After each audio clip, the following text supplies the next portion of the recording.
তুমি কি জানো উম্মত, আমি 23টা বছর টানা তোর জন্য কেঁদেছিলাম।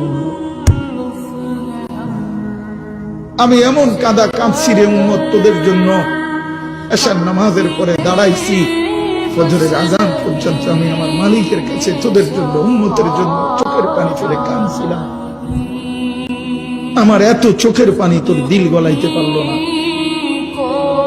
আমি তায়েফের পাথরের আঘাতে আমার পিঠটা চালনির মতো ছিদ্র ছিদ্র হয়ে গেছে রক্তে। আমি বুকে পেটে 2টা পাথর বাঁধছি ক্ষুধার কষ্টে। আমি উহুদের দান্দান শহীদ করা রক্তে উহুদের ময়দানে পড়েছিলাম বেহুশ হয়ে। আমার ঘরের চুলায় 3 মাস রান্নার জন্য কোনোদিন চুলায় আগুন জ্বলে নাই।